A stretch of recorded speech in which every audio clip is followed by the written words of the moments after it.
The first knock wasn't polite. It wasn't the kind of knock that came from a neighbor asking to borrow sugar or a delivery mix-up. It was a pounding, sharp, insistent, rattling the glass panels in the front door. Simone Carter froze halfway up the stairs, her instincts flaring before her thoughts could catch up. Years of service as a deputy U.S. Marshal had honed her gut into a weapon. Something about that knock screamed wrong. Another thud. Then a voice. "Police! Open up!" Her heart quickened, but her breathing stayed even. Simone set her coffee mug down on the railing, every sense sharpened. She glanced toward the door, catching a shadowy silhouette through the frosted glass. Two of them. "Police business," one barked again. "We need to speak with you immediately about a disturbance." Disturbance? At midnight? She hadn't even turned on her TV that evening. Simone straightened, every muscle taut, and called back. "Which department are you with?" Silence stretched for a beat too long. Then, "Local precinct." "Standard check." "Open the door." Her lips curled into the faintest smirk. No real officer spoke that vaguely. No badge number. No unit ID. Not even a name. Simone's mind raced. These weren't cops. They were playing dress-up, and they had chosen the wrong house. She patted down the last few steps, her movements fluid, deliberate. A faint glow from the porch light illuminated their outlines. They wore dark uniforms with shiny badges that looked cheap even through the glass. Their stances weren't law enforcement, too casual, too predatory. "Ma'am," one called, pounding again. "We don't have all night." Simone unlocked the door but kept the chain fastened. She opened it just a crack, enough for her voice to carry. The cool night air spilled in, brushing her face. "You boys must be new," she said evenly, her voice calm but edged with steel. "Forgot the part where you announce your names and show identification?" The taller one shifted uncomfortably. "Look, lady, just open the door. We're not here to play games." "Neither am I," Simone replied. With one smooth motion, she pulled the chain free and stepped fully into the doorway. In her hand glinted a small leather case, flipped open to reveal the unmistakable gold and blue shield of a deputy U.S. Marshal. The men's faces drained of color. One actually stumbled backward off the step. "Funny thing," Simone continued, her eyes locked on theirs. "I used to train rookies on how to spot an impersonator. Want to guess what you two are doing wrong?" The shorter man cursed under his breath. The taller one tried to stammer something about a misunderstanding, but Simone cut him off. "Save it. You've got about 5 seconds to get off my porch before I call in real officers who won't be nearly as patient as I am." The men exchanged a panicked glance. Then, without another word, they turned and bolted down the driveway, their cheap boots thudding against the pavement. A car engine roared to life, tires screeched, and the night swallowed them whole. Simone stood in the doorway for a long moment, listening as the sound faded. Then she closed the door, locked it tight, and leaned against the frame. Her pulse finally slowed, but her mind was racing. That wasn't random. That wasn't some prank. Someone had sent those men. Her gaze shifted to the stack of unopened HOA letters on the side table by the stairs. Bright white envelopes stamped with warnings, complaints, fines. She hadn't cared much for their threats before. But now, staring at the retreating shadows burned into her memory, Simone felt the pieces clicking into place. This wasn't about noise complaints or grass height or mailbox paint colors. This was personal. And whoever thought she would be an easy target had just made the gravest mistake of their lives. Morning sunlight spilled across Simone Carter's kitchen table, but the warmth of it didn't touch her mood. She sat with her black coffee, staring at the porch where the night's visitors had stood. Every muscle in her body still remembered the sharpness of that encounter, the cheap uniforms, the hollow voices, the panic in their eyes when her badge appeared. Her phone buzzed. A message from her next-door neighbor, Mrs. Alvarez. "Did you have visitors last night too?" Simone's brow furrowed. She called immediately. Mrs. Alvarez answered with a whisper, as if her walls might be listening. 2 men came around 11, the older woman said. Said they were here about a violation. They asked about my son's car parked in the driveway. When I told them he was visiting, they threatened to tow it. No paperwork. Just threats. Simone's jaw tightened. Same uniforms. Same intimidation. Not random at all. Did they say they were police? She asked. Yes, Alvarez whispered again. But their badges looked wrong. I didn't let them in. I told them to come back with proper papers, and they left. Simone exhaled slowly. This wasn't a prank. It was a pattern. She dressed and stepped outside, scanning the quiet street. Willow Creek was supposed to be the kind of neighborhood people bragged about. Tree-lined streets. Perfect lawns. A gated community with cameras on every corner. Safety advertised like a brand. Yet as she walked, she noticed something new, people noticing her. Curtains shifting. Neighbors glancing away quickly. A man across the street, watering his lawn, gave her a half nod but said nothing. Fear clung to the air like humidity. At the community mailbox, she found another envelope waiting. Bold letters screamed, "Notice of violation." She tore it open on the spot. Improper placement of trash receptacles. Fine, $250. Her laugh was short, bitter. She hadn't even put her trash out that week. The HOA's paper trail was matching the intimidation campaign. Later that afternoon, Simone visited the small neighborhood park. Children played, their parents sitting on benches, murmuring.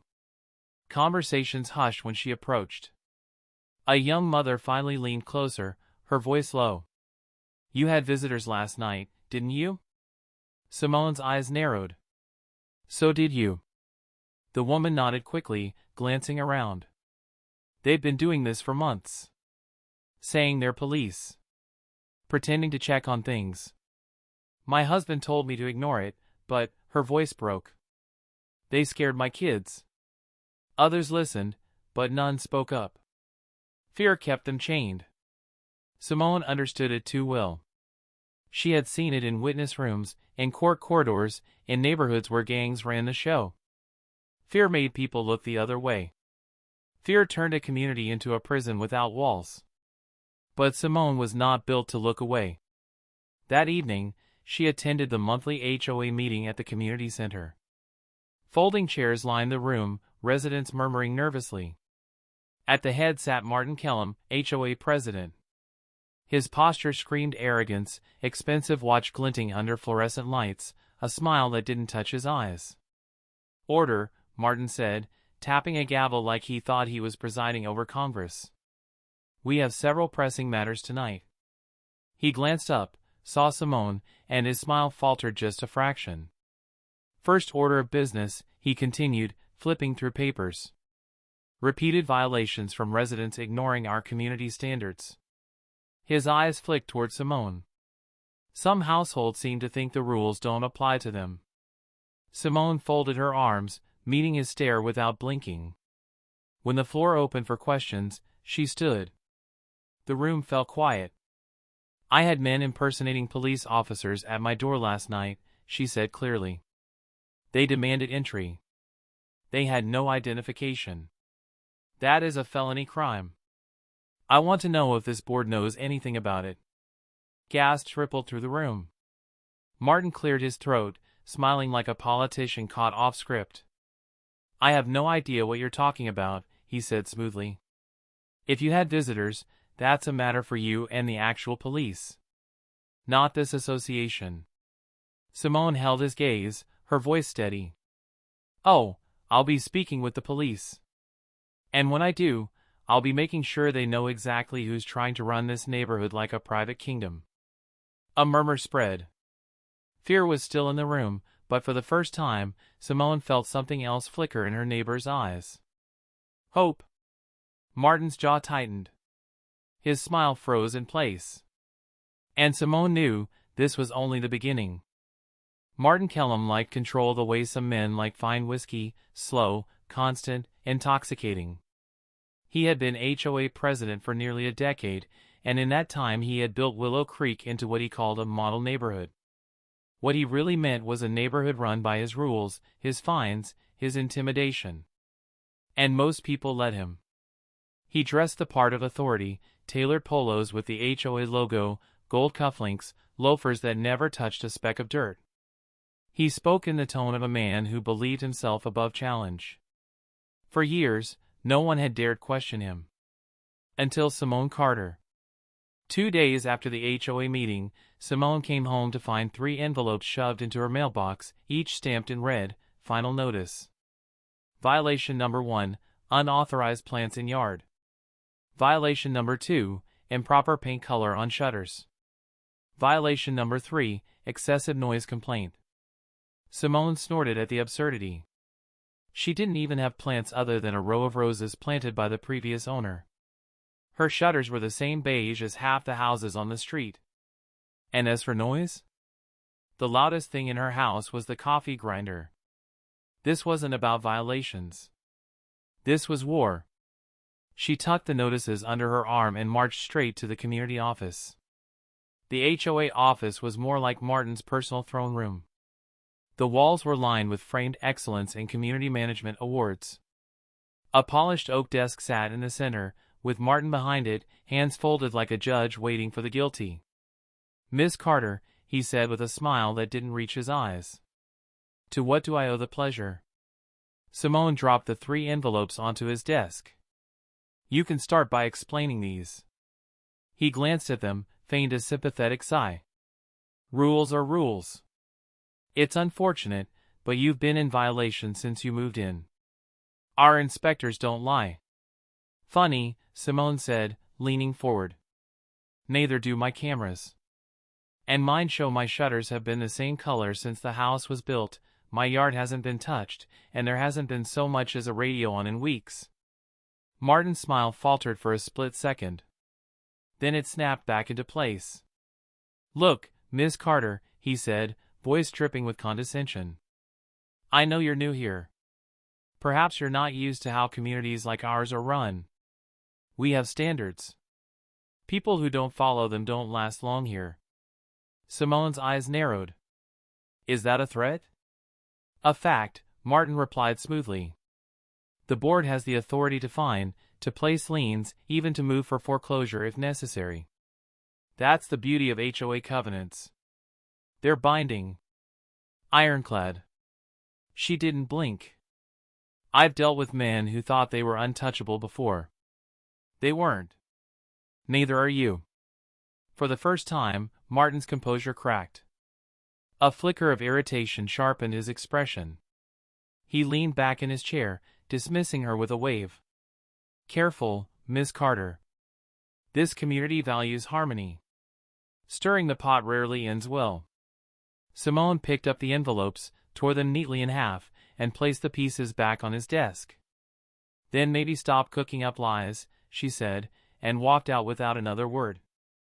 That night, Simone noticed a car idling at the end of her street. No headlights, just the silhouette of a man inside, watching. She watched back from her porch, arms crossed, until the car finally rolled away. When she went to bed, her phone buzzed with an anonymous text. "Leave. You don't belong here." Simone set the phone down, her jaw tightening. She had seen tactics like this before: fear, isolation, harassment. It was the same playbook criminals used to break witnesses. But she wasn't a witness. She was a former U.S. Marshal. And if Martin Kellum wanted a game, he had just chosen the wrong opponent. By the end of the week, the game had shifted from petty to personal. It began with the trash bins. Simone wheeled them neatly to the curb one evening, only to wake the next morning and find them overturned, garbage scattered across her driveway like a crime scene. Flies swarmed, neighbors peeked through curtains, but no one said a word. An hour later, she received an email from the HOA. Repeated failure to manage refused properly. Fine, $300. Simone clenched her jaw and deleted it. That night, the real hit came. She walked outside to find her car leaning awkwardly to one side. 3 of her tires had been slashed clean through, rubber shredded like confetti.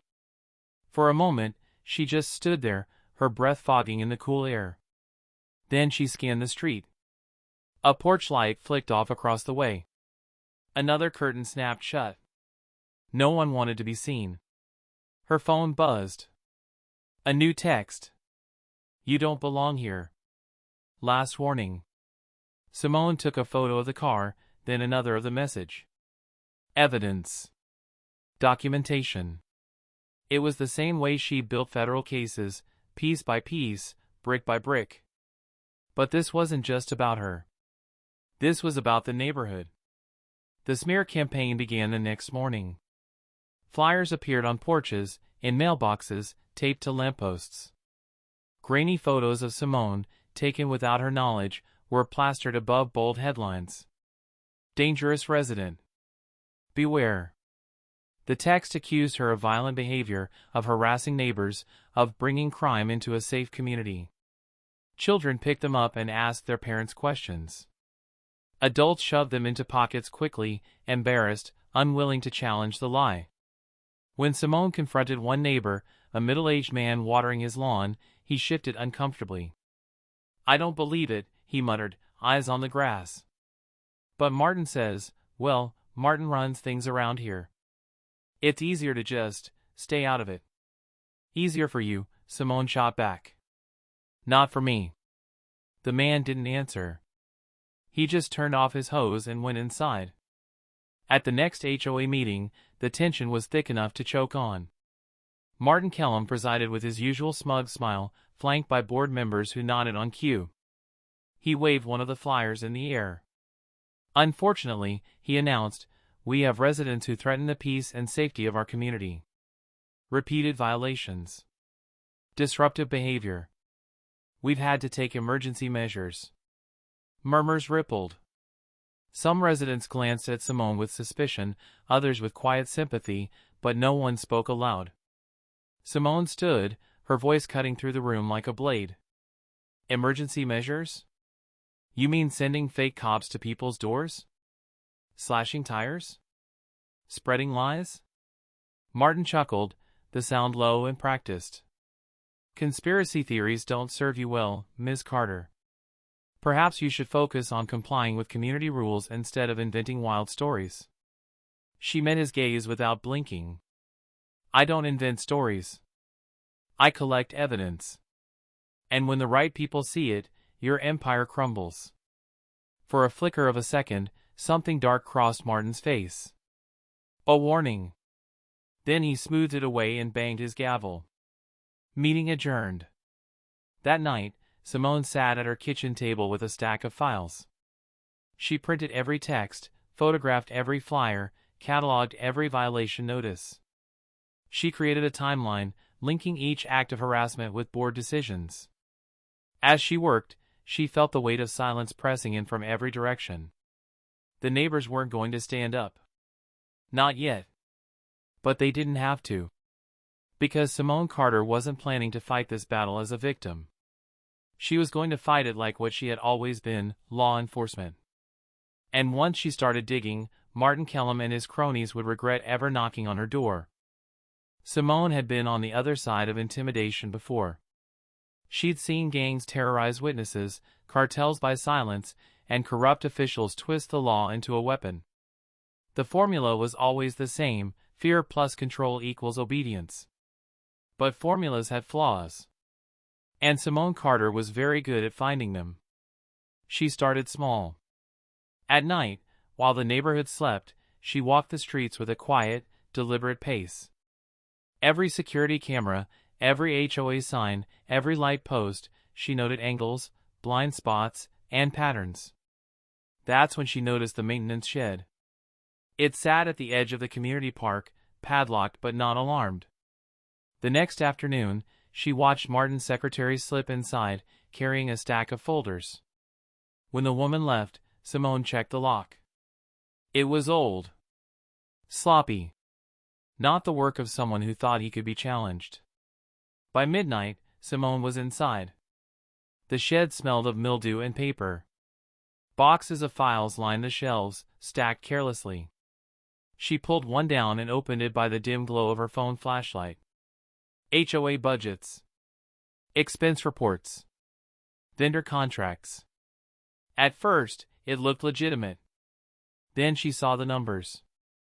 Lawn care invoices doubled and tripled, all signed off by Martin himself. Payments to security consultants with no listed company address. Thousands of dollars marked miscellaneous community safety. Her lips curved into a cold smile. That explained the fake cops. The next morning, Simone paid a visit to Mrs. Alvarez. The older woman answered the door with wary eyes that softened when she saw Simone. "I need your help," Simone said quietly.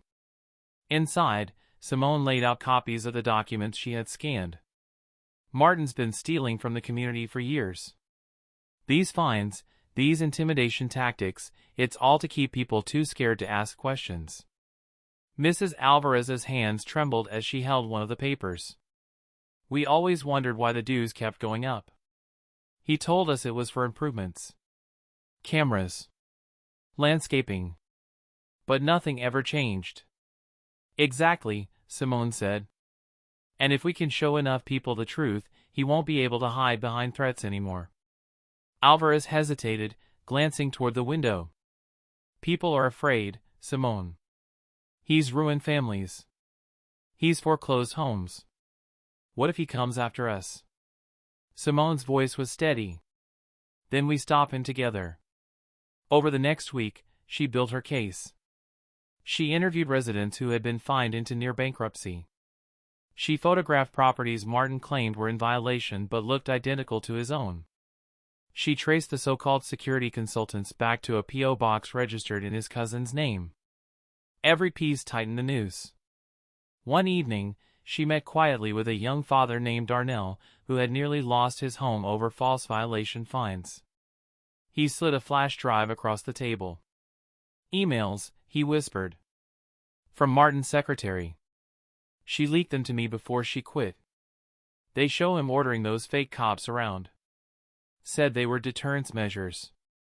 I was too scared to use them, but you're not." Simone's chest tightened, not with fear, but with grim determination. By the end of the week, her dining table looked like a war map. Documents, photographs, timelines, email chains. A full picture of corruption laid bare. She leaned back in her chair, arms crossed, and let out a slow breath. Martin Kellum thought he was untouchable because he hid behind paperwork and titles. But Simone knew better. In her career, she had put away men far more dangerous than a suburban dictator with a stolen treasury. And now she had him exactly where she wanted him, exposed, vulnerable, one step away from collapse. The only thing left was to choose the moment to strike. The HOA board meeting was supposed to be routine. Martin Kellum made sure of that. He always scheduled them midweek, in the early afternoon, when most residents were at work and couldn't attend. The few who did were usually too intimidated to speak up, nodding along as Martin rattled off numbers and rules in his smug, booming voice. But this time, Simone Carter was there. She arrived early, sliding into a folding chair near the front of the community hall. One by one, neighbors trickled in, more than usual. Simone had made sure of that. Over the past week, she'd quietly visited households, showing documents, answering questions, listening to their frustrations. Fear was still in their eyes, but now it mingled with something else, anger. Mrs. Alvarez came, cane in hand, chin lifted higher than Simone had ever seen. Darnell arrived with his wife and 2 kids, who clutched each other nervously but didn't back away. Even the McCarthys, who had once tried to avoid Simone after Martin's smear campaign, sat down beside her with stiff determination. When Martin strutted in, clipboard under his arm, he looked startled at the turnout. His jaw tightened, but his smile never wavered. "Good afternoon, neighbors," he said smoothly. "Let's get started." The meeting unfolded in its usual rhythm at first. Martin droned about landscaping costs and security fees, tossing around inflated numbers. His allies on the board nodded along dutifully. Then Simone raised her hand. "Mr. Kellum," she said, voice calm but firm, Could you explain why last quarter's security budget paid out to a company that doesn't exist? The room went still. Martin blinked. Excuse me? Simone stood, holding up a folder. I have the invoices right here. Tens of thousands of dollars to community safety consultants. I checked. The address is a P.O. box registered to your cousin. Gasps rippled through the room. Mrs. Alvarez crossed her arms, glaring openly. Martin's composure cracked for just a second. That's confidential board information, he snapped. You're not authorized to. Wrong, Simone interrupted. Her voice carried the authority of a woman who had testified in federal courtrooms. Every homeowner here pays into this HOA. That makes these finances their business. And I have more fake fines, inflated maintenance fees, forged violation notices. Care to explain those too? The room erupted. Neighbors spoke up all at once. My husband and I paid thousands in fines that never made sense. You threatened to foreclose on us for weeds that weren't even there. You said dues went to security cameras. Where are they? Martin slammed his hand on the table. Enough. This is slander. But it was too late. The tide had shifted. Simone dropped one more bomb. I also have emails. From your former secretary. You ordered those so-called security guards, the fake cops, to intimidate residents. You even sent them to my door. That's criminal, Martin. Silence fell, heavy and charged. Martin's face flushed crimson. He opened his mouth to retort, but no words came. For the first time, his power looked small. Simone let the silence stretch before she spoke again, steady and unyielding. You've used fear to control this community for years. That ends today. These people aren't afraid of you anymore. She turned to the crowd. We can demand a vote. We can call law enforcement. We can take this to court.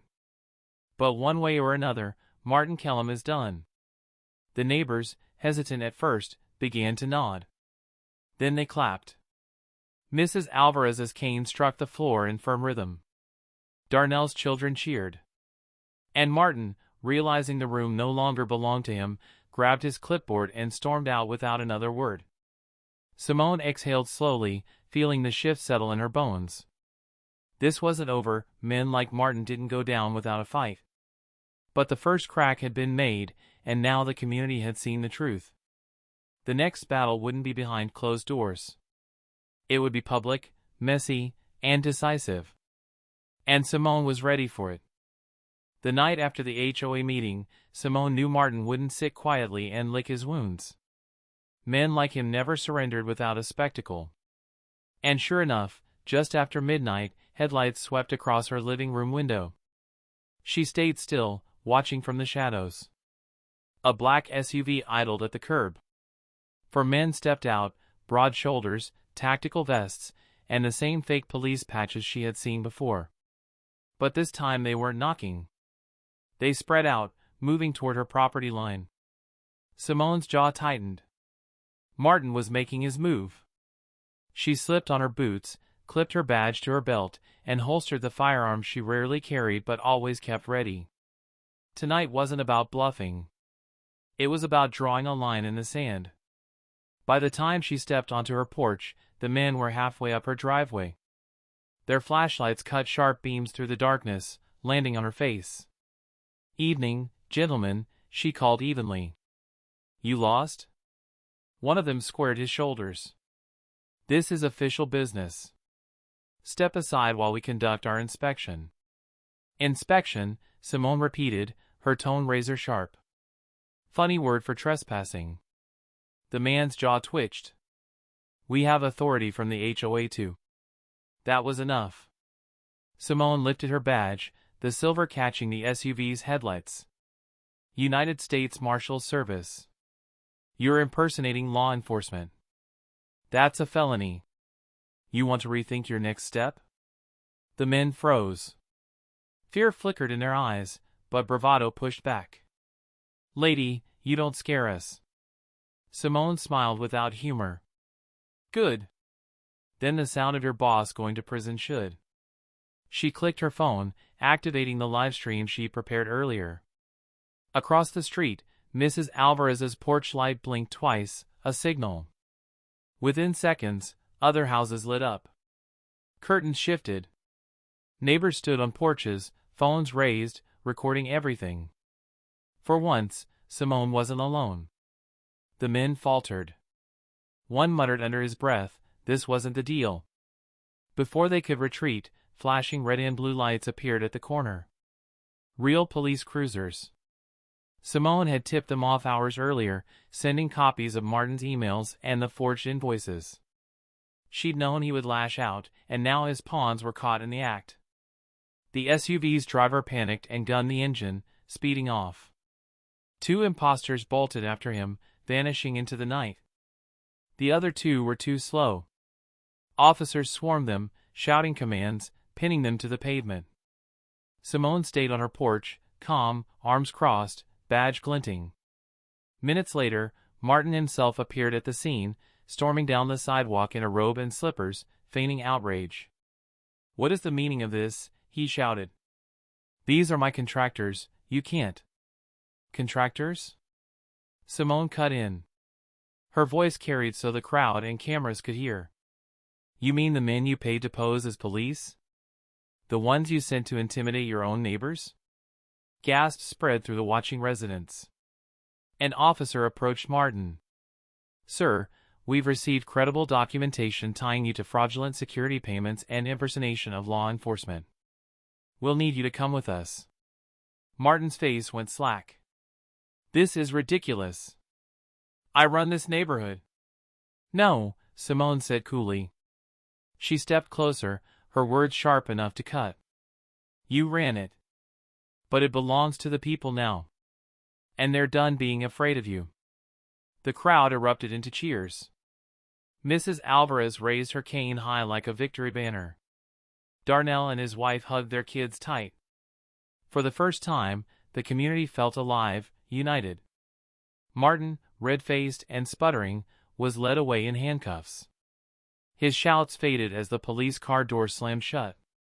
Simone stood tall on her porch, scanning the neighbors' faces. Relief. Pride. Gratitude. But also a question lingering in their eyes, what comes next? Simone didn't have all the answers yet. But she knew one thing, this wasn't just about a corrupt HOA president.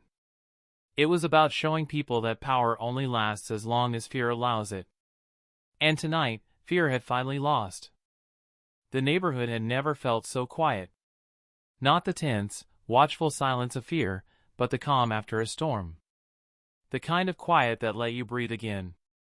It had been 3 weeks since Martin Kellum was led away in handcuffs, his robe flapping as he shouted threats no one believed anymore. In that time, the HOA had crumbled like wet paper. Investigators pored over files Simone had turned in, uncovering years of embezzlement, fraud, and harassment. Charges stacked higher by the day. Martin wasn't coming back. One crisp Saturday morning, the community gathered at the park. For the first time, there was no official HOA banner, no board table set up at the front. Just folding chairs in a circle, neighbors bringing food, kids darting between the swings. Mrs. Alvarez sat beside Simone, her cane resting on her lap, a soft smile tugging her lips. "Feels different, doesn't it?" "Better," Simone replied. She watched as Darnell passed out hot dogs to laughing children, his wife chatting with the McCarthys, 2 families that hadn't spoken in months thanks to Martin's divide-and-conquer games. It wasn't perfect. Healing would take time. But for the first time, people weren't looking over their shoulders. The meeting started informally. Neighbors discussed mowing schedules, pool maintenance, overdue repairs. Instead of Martin dictating rules, people actually listened to each other. When someone asked who should oversee the new HOA elections, heads turned to Simone. She shook her head immediately. "I didn't do this to take Martin's place. You don't need another enforcer, you need accountability, transparency.